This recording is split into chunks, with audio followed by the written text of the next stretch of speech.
Students, पिछले lecture में हमने चालक पदार्थों की प्रतिरोधकता एवं प्रतिरोध के ऊपर ताप के प्रभाव का अध्ययन किया था।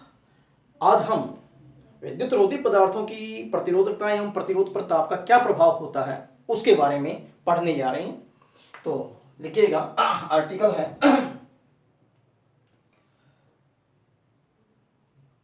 विद्युत रोधी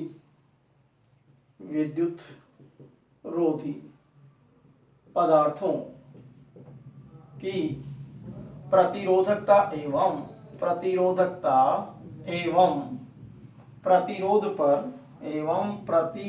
पर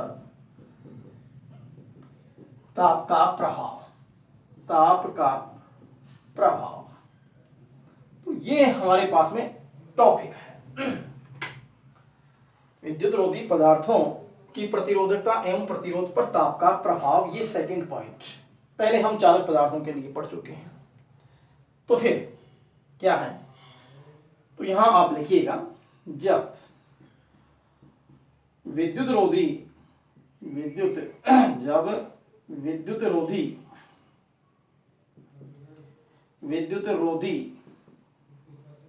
पदार्थों के ताप में वृद्धि की जाती है,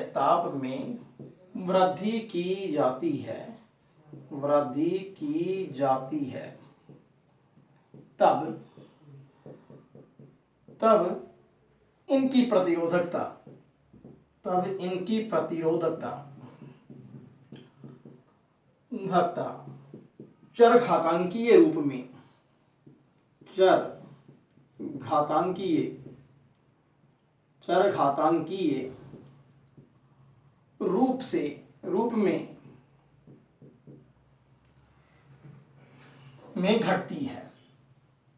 घटती है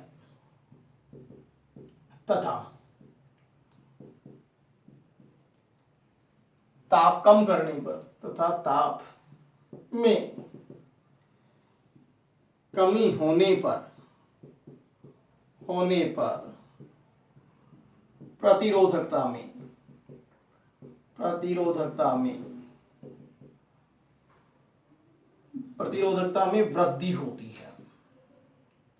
वृद्धि होती है। परम शून्य ताप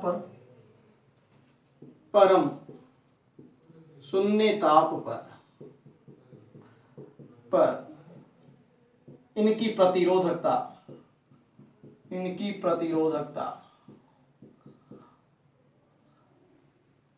अनंत हो जाती है।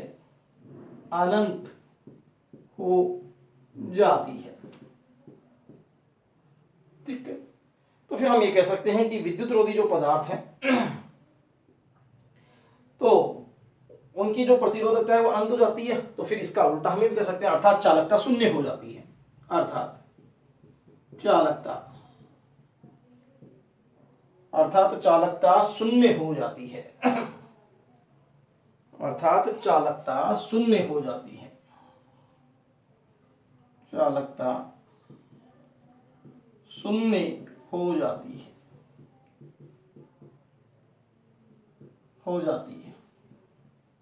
क्लियर?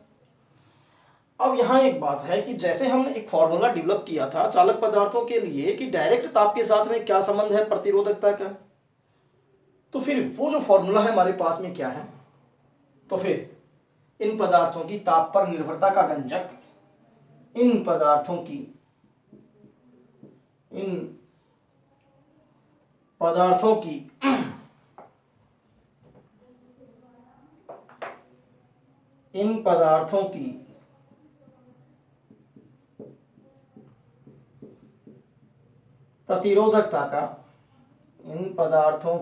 प्रतिरोधकता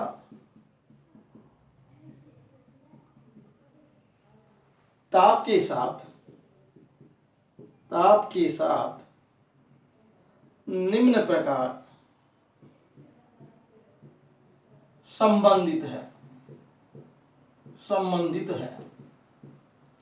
तो वो फार्मूला हमारे पास में क्या बनेगा, rho equal rho not exponential Eg upon 2kT, ये फार्मूला है प्रतिरोधकता का, Eg अपॉन 2kT। लेकिन यहां ये जो प्रतीक है इनसे हमारा मतलब क्या है, तो रोटी, तो रोटी का मतलब है हमारे पास में ताप T पर प्रतिरोधकता, और रो नोट का मतलब है प्रारंभिक प्रतिरोधकता। तो फिर हम ये लिख सकते हैं क्या, रो टी ताप T पर प्रतिरोधकता, प्रतिरोधकता,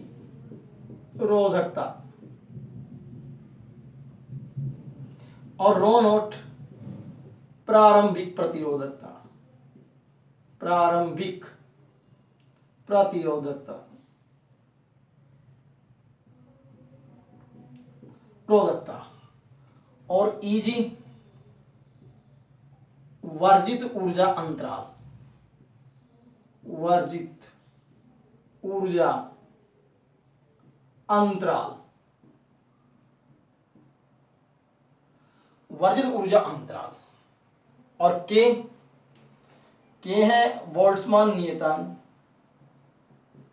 बोल्ट्जमान नियतांक, और T ताप। तो ये इनके जो है लेटर्स जो यहाँ पर हम प्रतीक के रूप में ले रहे हैं, तो उनके ये मतलब निकलते हैं। तो ये ताप के साथ में निर्भरता है। तो कहने का मतलब इनका जो स्वभाव है प्रतिरोधकता का ताप के साथ में, वो ठीक चालकों के विपरीत है। आप यहाँ देखेंगे कि ताप बढ़ाएंगे, ताप बढ़ाएंगे तो ये जो नीचे Eg के हर में जो रकम है 2kT, ये ज्यादा होगी, ज्यादा होगी तो उस केस के अंदर Eg में भाग लगेगा, तो फिर ये E की पावर कम आएगी, और E की पावर कम आएगी तो फिर ये रो T की वैल्यू आपके पास में कम होती जाएगी। तो फिर ताप बढ़ोतरी के साथ में प्रतिरोधकता का मान क्या होता गया, कम होता गया।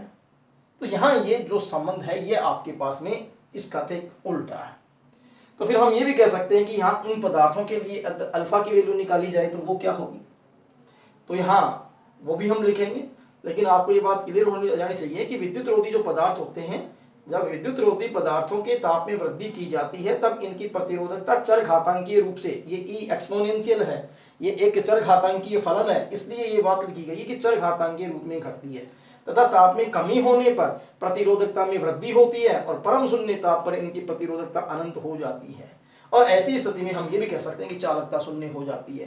तो इन पदार्थों की प्रतिरोधकता ताप के साथ किस प्रकार से संबंधित है, वो फार्मूला हम ये लिख सकते हैं, जो है ये डेरिवेशन आपके है नहीं, बाकी ये संबंध आपको याद रखना पड़ेगा।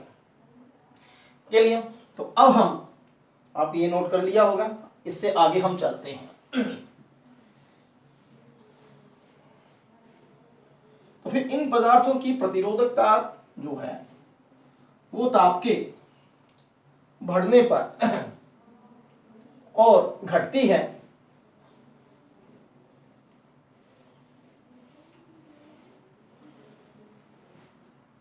तो फिर इसका मतलब ये निकला कि एक इंपॉर्टेंट बात क्या है कि रो टी जो है हमारे पास में लेस देन आएगी रो नोट से।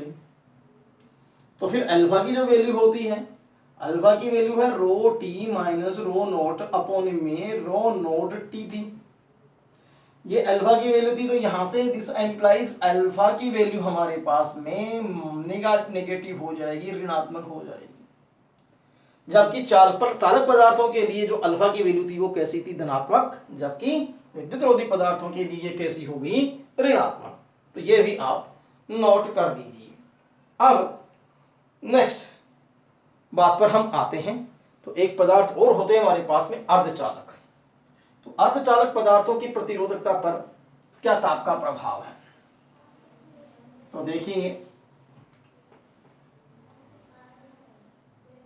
अर्धचालक तीसरे नंबर पे, अर्धचालक पदार्थों की प्रतिरोधकता पर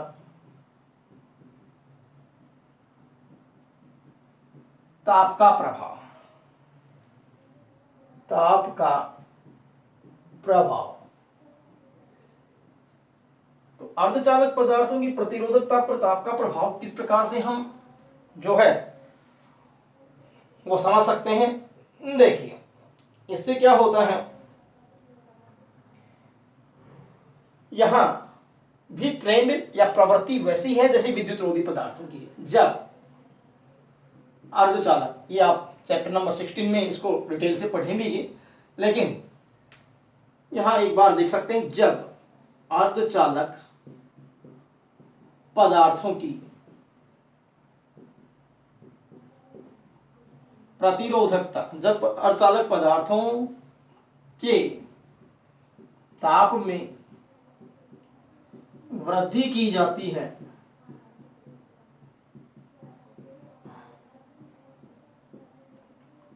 तब इन पदार्थों में सहसंयोजी बंध टूटकर सहसंयोजी बंधों के टूटने से इलेक्ट्रॉन एवं होलों की संख्या, इलेक्ट्रॉन एवं होलों की संख्या चरघातांकीय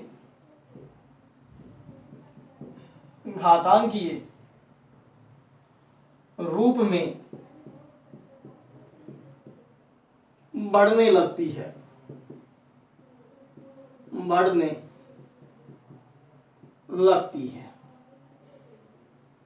चरघातांकीय रूप में बढ़ने लगती है।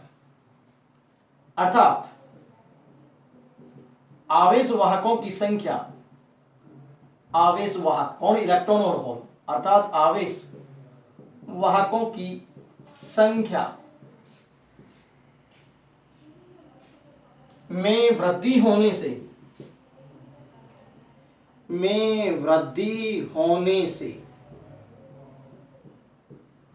प्रतिरोधकता घटती है,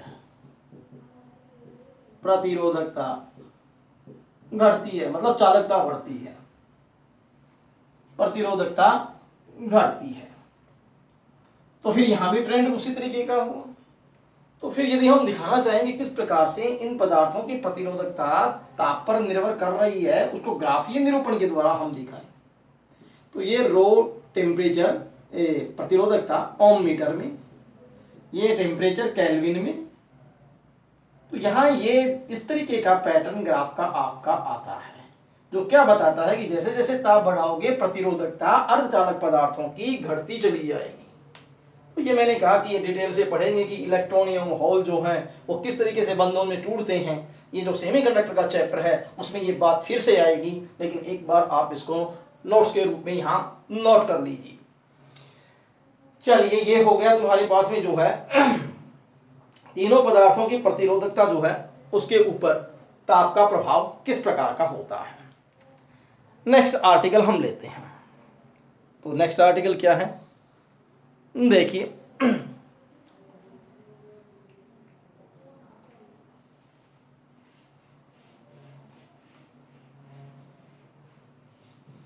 नेक्स्ट आर्टिकल है हमारे पास में अतिचालकता, सुपर कंडक्टिविटी। तो क्या है ये अतिचालकता, देखिए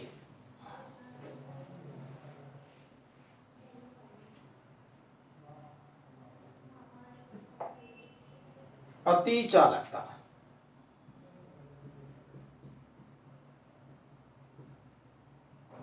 सुपर कंडक्टिविटी। तो देखा हमने चालक जो पदार्थ होते हैं हमारे पास में, तो फिर यहां उनका जो चालक पदार्थों की बात कर रहा हूं, जब चालक पदार्थों की ताप में वृद्धि की जाती है तब इनकी प्रतिरोधकता बढ़ती है। यदि चालक पदार्थों के ताप में कमी की जाए तो इनकी प्रतिरोधकता घटती चली जाती है। और एक पर्टिकुलर ताप जिसे हम क्रांतिक ताप कहते हैं, उसके आते आते जैसे जैसे हम टेम्परेचर कम कर रहे हैं, उसके आते आते इनकी प्रतिरोधकता जो है वो शून्य हो जाती है। तब ऐसी स्थिति में ये चालक न होकर के ये अतिचालक हो जाता है और इस घटना को हम अतिचालकता कहते हैं। तो क्या परिभाषा बनी देखिए, जब चालक पदार्थों की, जब चालक पदार्थों के ताप में कमी की जाए,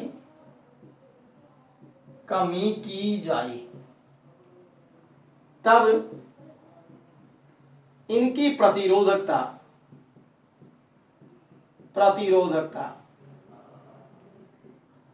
घटने लगती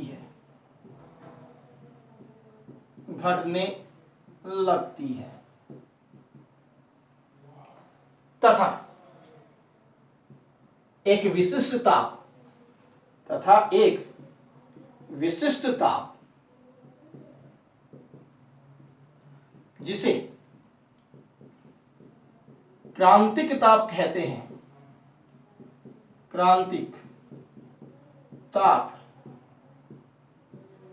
हैं, के संगत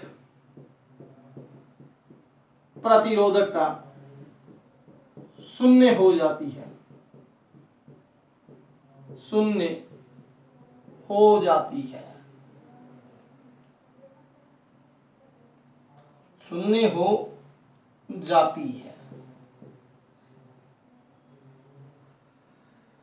ठीक है, शून्य हो जाती है। इस अवस्था में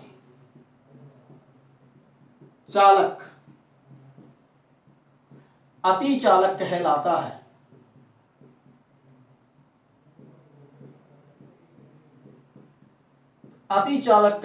है।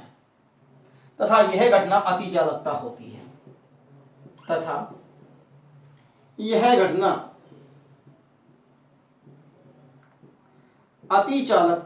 है।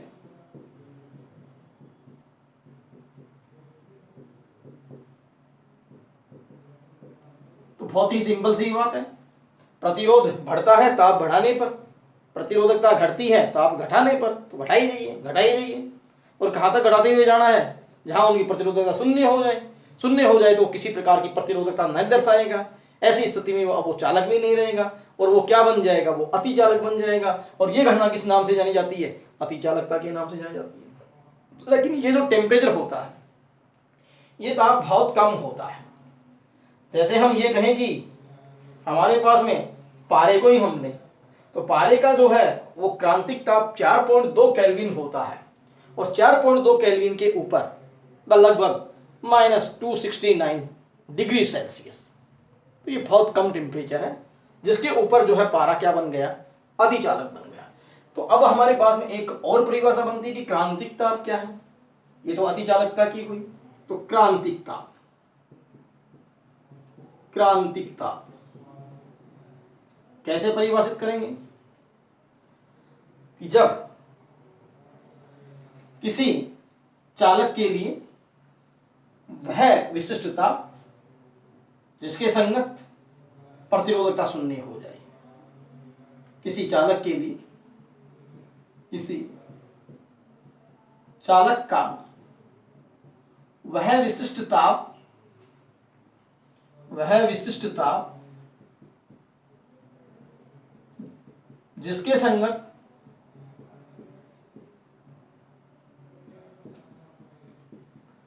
प्रतिरोधकता शून्य हो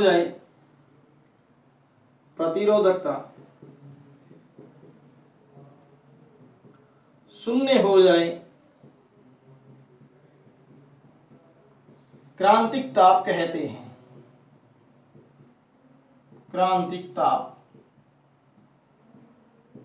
हैं। जैसे पारे के लिए क्रांतिक ताप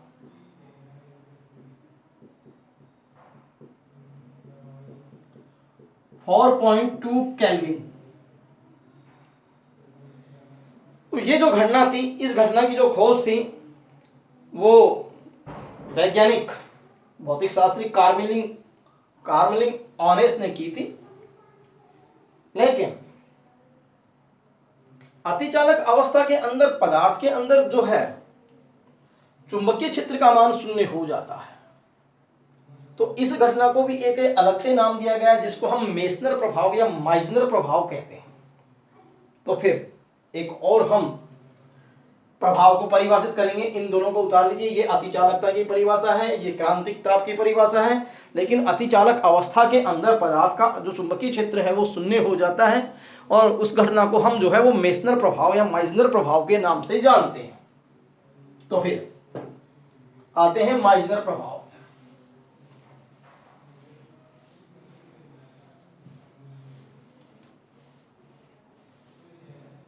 मेसनर या माइजनर प्रभाव।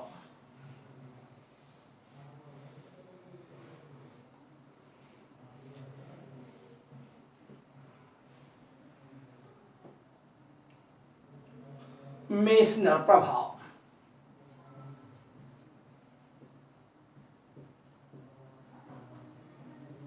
तो ये इफेक्ट क्या है, तो इसे समझने के लिए हम देखिए कि हमारे पास में ये नॉर्थ पोल है और ये मैग्नेट का एक साउथ पोल है और यहाँ इसमें हमने कोई ये चालक पदार्थ रखा है, जैसे कोई आयरन आर्टिकल है। तो ये चुंबकीय क्षेत्र रेखाएं हैं वो इसके अंदर से पास होंगी, इस तरीके से ये पास होती है, ठीक है। तो चुंबकीय क्षेत्र रेखाएं इसके अंदर से पास हो रही है, लेकिन जरा सोचिए कि हम इसका टेम्परेचर कम करने लगे, तो ऐसी स्थिति में इसकी प्रतिरोधकता जो है वो आपके पास में टेम्परेचर कम करने लगे, तो ऐसी स्थिति के अंदर चालक पदार्थ है तो उसकी प्रतिरोधकता घटने लगेगी। लेकिन एक पर्टिकुलर टेम्परेचर Tc के संगत रो की वैल्यू क्या बन जाएगी, 0, और जब रो 0 हो जाएगा तो ये क्या बन जाएगा, अतिचालक। और अतिचालक जब बन जाएगा तो कोई भी चुंबकीय क्षेत्र रेखा इसमें से नहीं गुजरेगी, वो चुंबकीय क्षेत्र रेखा अब इस पदार्थ के बाहर से ही जाएंगी, इस तरीके से ये चुंबकीय क्षेत्र रेखाएं इस तरीके से गुजरेंगी। तो फिर इस घटना को हम माइसनर प्रभाव कहेंगे। कौन सी अवस्था में, अतिचालक अवस्था में, अतिचालक अवस्था में इसका टेम्परेचर हमने कम कर दिया, तो फिर ऐसी स्थिति में चुंबकीय क्षेत्र का मान शून्य हो गया। तो फिर मेसनर प्रभाव क्या है, इसे आप नोट कर लीजिए।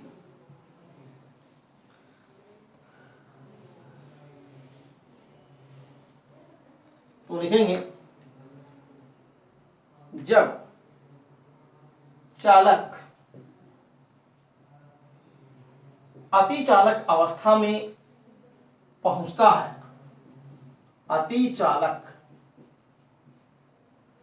अवस्था में पहुंचता है, तब पदार्थ में चुंबकीय क्षेत्र का मान, चुंबकीय क्षेत्र का मान शून्य हो जाता है, शून्य हो जाता है। इस घटना को, इस प्रभाव को मेसनर प्रभाव कहते हैं, मेसनर प्रभाव कहते हैं। तो जब चालक अतिचालक अवस्था में पहुंचता है तब पदार्थ में चुंबकीय क्षेत्र का मान शून्य हो जाता है, इस प्रभाव को मेसनर प्रभाव कहते हैं, ठीक है। अब हमारे पास में इन पदार्थों के क्या उपयोग हैं, अतिचालक पदार्थों के क्या उपयोग हैं, इन उपयोगों के बारे में हम पढ़ेंगे। तो फिर अतिचालक पदार्थों के उपयोग, अतिचालक पदार्थों के उपयोग।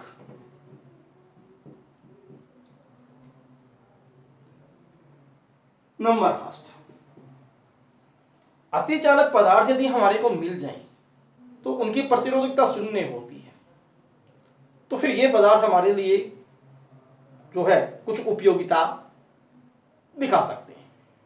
जैसे हम विद्युत ऊर्जा का संचरण करते हैं तो केबल में प्रतिरोध और प्रतिरोधकता के कारण जूल नियम से ऊर्जा का ह्रास होता है। तो हम चाहेंगे कि ये जो संचरण केबल है, बिछाई गई जो तार है, उसका प्रतिरोध शून्य हो जाए। तो फिर अतिचालक अवस्था में यदि अतिचालक यदि केबल हमें मिल जाए तो फिर प्रतिरोध शून्य होने से कोई ऊर्जा ह्रास नहीं होगा। इसका मतलब विद्युत ऊर्जा संचरण में इनका उपयोग हो सकता है। ठीक है, तो फिर पहला उपयोग क्या हो गया? विद्युत ऊर्जा के संचरण में, विद्युत ऊर्जा के संचरण में बिना ऊर्जा व्यय के, बिना ऊर्जा व्यय के।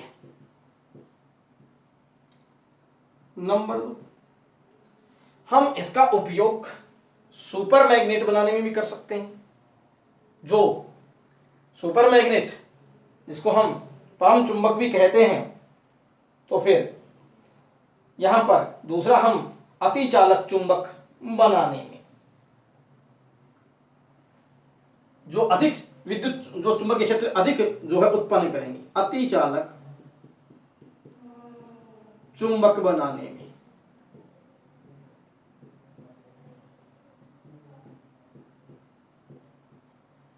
और जो हमारे पास में जनरेटर है, जहां ऊर्जा का ह्रास होता है, मोटर है, तो मोटर विद्युत जनित्र में, ट्रांसफार्मर में, तो बहुत सारे यहां उपयोग है। सुपर कंप्यूटर में, तो फिर ट्रांसफार्मर, अधिक दक्षता का ट्रांसफार्मर बनाने में, अधिक दक्षता का ट्रांसफार्मर बनाने में,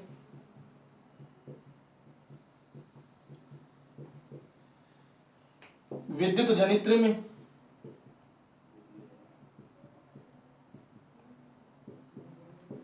और सुपर कंप्यूटर बनाने में, सुपर कंप्यूटर बनाने में, जो वो फास्ट कैलकुलेशन कर सके, इसकी स्पीड फास्ट हो। तो इन जो है कामों के लिए हम अतिचालक पदार्थों को हम काम में ले सकते हैं। तो ये हमारे पास में जो है वो अतिचालक पदार्थों के उपयोग हो गए। लेकिन बात यहाँ ये आती है कि अभी ऐसे अतिचालक पदार्थ नहीं बनाए गए हैं कि जो रूम टेम्परेचर के ऊपर वो पदार्थ अतिचालकता दर्शाएं। क्योंकि अभी इसी फील्ड में हम 90 केल्विन टेम्परेचर तक जो है वहाँ तक का सफ़र हो पाया है कि ऐसे सब्सटेंस या ऐसे पदार्थ जो है बनाए गए हैं कि जो 90 केल्विन पर जो है कंडक्टिविटी शो कर सकते हैं, दर्शा सकते हैं। लेकिन जिस एनवायरनमेंट में हम रहते हैं वहाँ पर उन पदार्थों की खोज बाकी है। लेकिन यदि अतिचालक पदार्थ खोज लिए जाते हैं तो ये हमारे लिए बहुत ही फायदेमंद बात होगी, जिसका उपयोग जो है हम इन कामों के लिए कर सकते हैं विद्युत ऊर्जा के संचरण में। तो ये क्वेश्चन इंपॉर्टेंट बन जाता है, इसको जो है आप नोट कर लीजिएगा। और नेक्स्ट जो आर्टिकल है वो हमारा होगा प्रतिरोधों का, दो या दो से अधिक प्रतिरोधों का विद्युत परिपथ में किस तरीके से संयोजन कर सकते हैं। जैसे हमने संधारित्रों का संयोजन किया था, कौन कौन से क्रम में? श्रेणी और समांतर क्रम में। तो ऐसे ही हम यहाँ पर प्रतिरोधों का जो है वो संयोजन करेंगे, वही दो क्रम होंगे, श्रेणी क्रम और समांतर क्रम में। तो फिर ये हमारा अगला टाइटल होगा प्रतिरोधों का विद्युत परिपथ में संयोजन, दो तरीके से, कौन कौन सा? श्रेणी क्रम और समांतर क्रम। तो इसका जो है हम अध्ययन नेक्स्ट लेक्चर में करेंगे। और आज बस यहीं तक। Thank you.